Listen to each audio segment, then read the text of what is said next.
The gravel crunched under my tires as I pulled into the nearly empty trailhead parking lot. It was still early, the sliver of a sunrise peeking over the distant tree line. Perfect timing, I thought to myself as I stepped out of the car. This way I could avoid running into any other hikers and have the trail all to myself. I inhaled deeply, taking in the crisp morning air scented with pine and damp earth. It had been years since I last went camping, decades even, but being here now brought it all back. The thrill of adventure, that sense of freedom that comes from escaping civilization and immersing yourself in nature. Of course, I wasn't here just for fun. I had a mission, a promise to fulfill. Carefully, I opened the passenger door and reached for the simple wooden box sitting on the seat. My fingers grazed the smooth, lacquered surface before grasping the container tightly. "We're here, sweetheart," I whispered. "I'm sorry it took me so long." With the box tucked securely under one arm, I grabbed my backpack and headed toward the trail. As expected, there wasn't another soul in sight. The only sound was the rustling of leaves in the gentle breeze. I continued down the winding dirt path, keeping my eyes peeled for the right spot. It didn't take long to find, a small clearing just off the main trail, bathed in the golden light of daybreak. Kneeling down among the ferns and wildflowers, I set the wooden box on a bed of moss. My hands were shaking slightly as I removed the lid, revealing the simple metal urn inside. "This is it, honey. This is where we used to camp, remember?" My voice broke as tears stung my eyes. "I know I promised to bring you back here. I'm sorry it took me so long." With trembling fingers, I carefully opened the urn.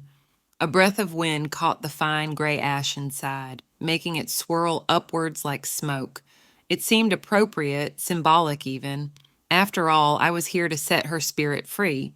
One handful at a time, I scooped up the ash and let it sift through my fingers into the undergrowth. All that remained of my baby girl, scattered among the plants and soil. With each handful, I spoke my farewells, wishing her peace, begging her forgiveness. Her memories filled my mind, that infectious laugh, her passion for exploring the outdoors, the light in her eyes that was extinguished far too soon.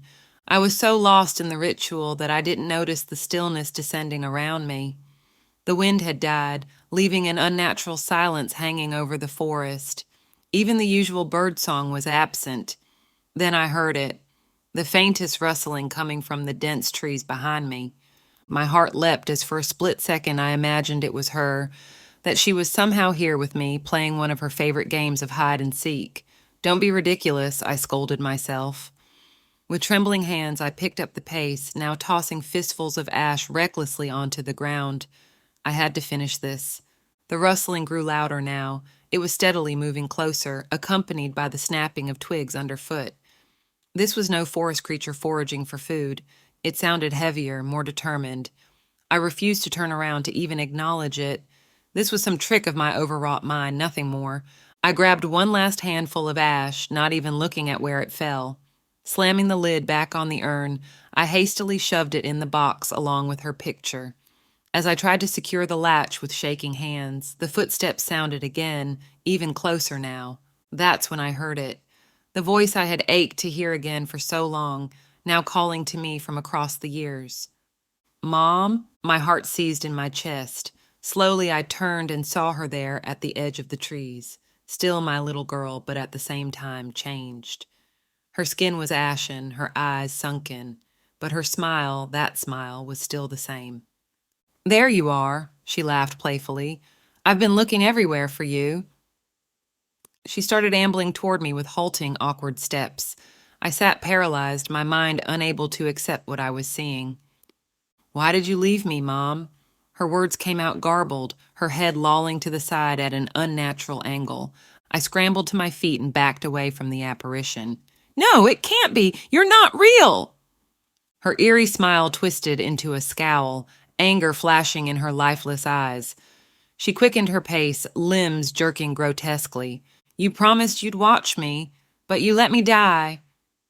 I turned and fled down the trail, the box still clasped in my arms. Her shrieking voice pursued me, reverberating through the silent woods. "You didn't save me. This is all your fault." I ran blindly through the trees, branches whipping my face and arms. Still, she followed close behind, her shrieks mingling now with anguished sobs. Finally, I could run no more. My legs buckled and I collapsed to the ground, my whole body convulsing with terror and excruciating guilt. She had grown silent, but I could feel her presence looming behind me. Forcing myself to turn and face her, I cried out, "You're right! I failed you as a mother. Can you ever forgive me?" As I looked up at her ruined face, her lips slowly spread into a ghastly grin. She raised a rotting finger and pointed just past my shoulder. "I'm over here, Mom." I whirled around to see her, translucent and glowing with ethereal light. Her golden hair shone in the dappled sunlight, her crystal eyes brimming with warmth and wisdom far beyond her years. My child, my angel, as I remembered her. She extended a hand toward me. "It wasn't your fault, Mom. Now it's time for both of us to move on." As I took her hand in mine, the peaceful stillness of the forest returned. The rotten thing behind me dissolved into mist. Looking into the loving eyes of my daughter, I sensed the truth deep within my soul. She had come here not for revenge, but forgiveness, and to set me free. Hand in hand, we walked into the light. The journey of grief was over. A new adventure waited on the other side, one we would take together. As the last traces of her spirit faded away, I whispered, "Be at peace, my child. Your memory will live on in my heart, always." I knelt once more amid the silent trees. Bowing my head, I allowed her enduring love to wash over me and heal my wounded soul. At long last, I was ready to leave this place, taking comfort that she would always be with me and that one day we would meet again. Until then, all I could do was honor her memory by truly living. After scattering the last ashes, I stood and turned to walk back down the trail. The sun was high in the sky now, the day awaiting me with its promise of life.